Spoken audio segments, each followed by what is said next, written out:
قدموں پہ جبیں کو رہنے دو، چہرے کا تصور مشکل ہے، جب چاند سے بڑھ کر ایڑی ہے رخسار کا عالم کیا ہوگا۔ جب چاند سے بڑھ کر ایڑی ہے رخسار کا عالم کیا ہوگا۔ تو اللہ نے اپنے محبوب علیہ الصلوۃ والسلام کو وہ جمال، وہ خوبصورتی اور حضور کے مبارک قدم، حضرت عبداللہ بن بریدہ رضی اللہ تعالی عنہ سے مروی روایت، کان رسول اللہ صلی اللہ علیہ وآلہ وسلم احسن البشر قدما، کہتے ہیں جتنے سونے قدم، جتنے من مونے قدم میرے حضور کے تھے، اتنے سونے قدم کسی اور کے تھے ہی نہیں۔ اللہ نے اپنے محبوب کو وہ جمال، وہ خوبصورتی اور وہ نور عطا کیا تھا۔ اچھا، یہ قدم، یہ ایڑیاں، یہ مبارک تلوے اور یہ داراز انگلیاں اور ان انگلیوں کی چمک اور ان کی رنگت کا جمال اور خوبصورتی، جہاں اس کا صوری حسن تھا تو مانوی حسن بھی دیکھنے والا تھا۔ یہ قدم اٹھ جائیں، اللہ اکبر، تو تقدیر کے فیصلے ہوتے دکھائی دیتے ہیں۔ ان قدم کی اونچائی، ان قدم کی بلندیاں کہ عرش حق ان قدموں کے بوسے لے رہا ہے۔ اور میرے امام بولے، زہے عزت و اے طلائے محمد، زہے عزت و اے طلائے محمد، کہ ہے عرش حق زیر پائے محمد۔ قدموں کا حسن وہ بھی دیکھنے والا، اور قدموں کی بلندی اور اونچائی اور اس کی شان و شوکت وہ بھی دیکھنے والی۔ اللہ اکبر۔ آقا کریم علیہ السلام حضرت ابو بکر صدیق کے ساتھ، حضرت عمر فاروق کے ساتھ اور حضرت عثمان غنی کے ساتھ احد پہاڑ پر تشریف لے گئے۔ یہ حدیث آپ نے بارہا علماء سے سنی ہے۔ احد کی چھاتی پہ جب حضور کے قدم آئے، اللہ اکبر، تو وہ خوشی سے جھوم اٹھا، مقدر جاگ گئے، بخت بیدار ہو گئے۔ ان کے قدم جو کہ اس شاک کی آنکھوں کی ٹھنڈک ہے، جب چھاتی پہ آ جائیں تو کون عاشق نہیں جھوم جائے گا۔ یہ تو حضور کے قدموں کے حسن کو بیان کیا جا رہا ہے۔ آپ کی روح رقص کر رہی ہے اور آپ کا دل جو ہے وہ ایک عجیب سرور اور کیف کی وادی میں اور ایک جو ہے وہ خوشیوں کے جو ہے وہ عالم میں نہال ہوتا چلا جا رہا ہے۔ لیکن یہ قدم جب چھاتی پہ آیا تو پھر احد، ظاہر تو پتھر ہے احد، لیکن حضور سے پتھر بھی پیار کرتے ہیں۔ فرمایا احد جبل یحبنا ونحبہ، احد ہم سے پیار کرتا ہے، پہاڑ ہے، پتھر ہے، لیکن ہم سے پیار کرتا ہے، ہم اس سے پیار کرتے ہیں۔ اس کائنات میں صرف سرکش انسانوں اور جنوں کے علاوہ کائنات کی ہر شے حضور سے پیار کرتی ہے، حضور سے محبت کرتی ہے۔ آؤ میں تمہیں پیار کی ایک اور کہانی سناؤں۔ مسجد نبوی ہے، آقا کریم تشریف فرما ہے، منبر پہ جلوہ فراز ہوئے، ابھی واز کا آغاز ہی کرنا چاہ رہے تھے کہ ایک جانب سے رونے کی آواز آنے لگی۔ صحابہ کہتے ہیں رونے والا اس درد سے روتا ہے کہ لگتا تھا کلیجہ پھٹ جائے گا۔ کناقۃ الخلوج، جس طرح اونٹنی کا بچہ بچھڑ جائے اور وہ اس کے غم میں، اس کی جدائی میں درد سے روکتی ہے، چیختی ہے، چلاتی ہے، رونے والے کا انداز درد ایسا ہی تھا اور لگتا تھا کہ جس طرح اس کا کلیجہ پھٹ جائے گا۔ صحابہ دائیں بائیں دیکھتے ہیں لیکن رونے والا دکھائی بھی نہیں دیتا، اور ماحول کے اندر اس طرح درد پھیل رہا ہے کہ سینوں میں دل لرز رہے ہیں اور عجیب کیفیت طاری ہو گئی۔ حضور ابھی بیٹھے ہیں، خطبے کا آغاز بھی نہیں ہوا اور رونے والا کیف و درد میں روتا چلا جا رہا ہے۔ فنزل النبی صلی اللہ علیہ وسلم عن المنبر، حضور منبر سے نیچے تشریف لائے۔ صحابہ کی آنکھیں محو حیرت ہیں، استجاب کا عالم ہے، یہ کون رو رہا ہے اور اتنے درد سے رو رہا ہے اور دکھائی بھی نہیں دے رہا۔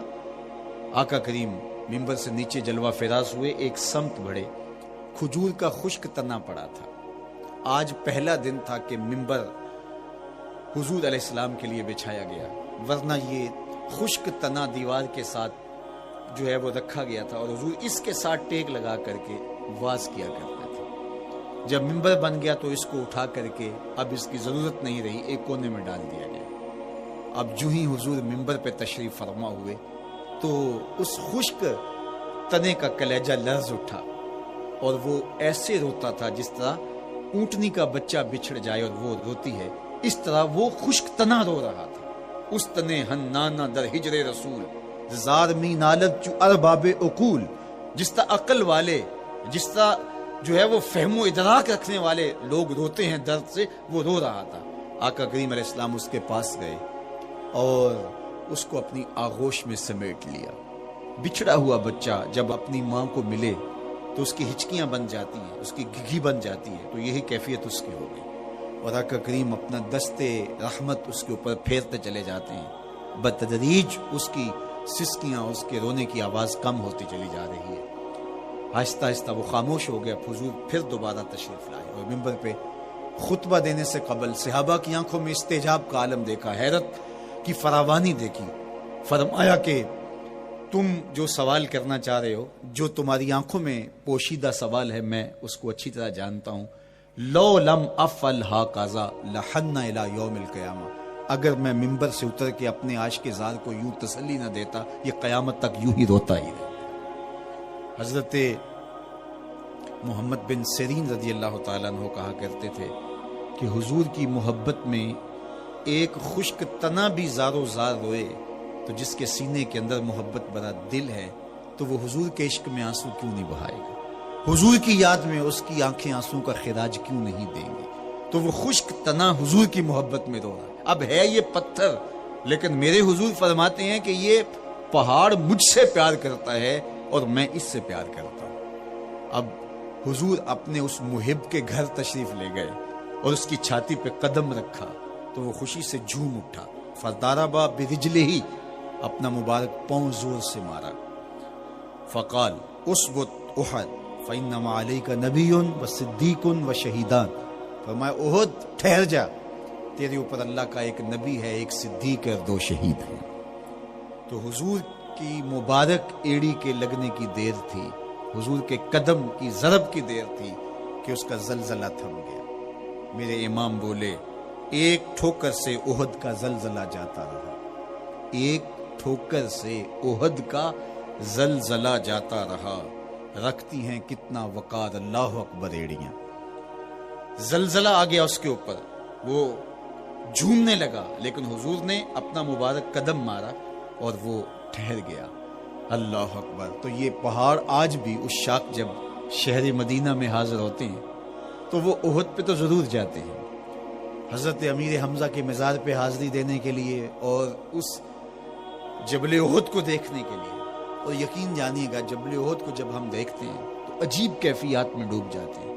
میں تو وہاں دوستوں کو کہا کرتا ہوں کہ آج پورا مدینہ بدل گیا ہے، یعنی اس کی وہ صورت، وہ کچے مکان، وہ گروندے، وہ گھر، وہ کوچہ و بازار، وہ کچی سڑکیں، وہ ماحول آج وہ آپ کو نظر نہیں آ رہا۔ جہاں کچے مکان تھے جن کے اوپر چھت کھجور کے پتوں کی پڑی تھی، وہاں عالی نصب پلازے آپ کو نظر آتے ہیں، فلک بوس آپ کو ہوٹل نظر آتے ہیں۔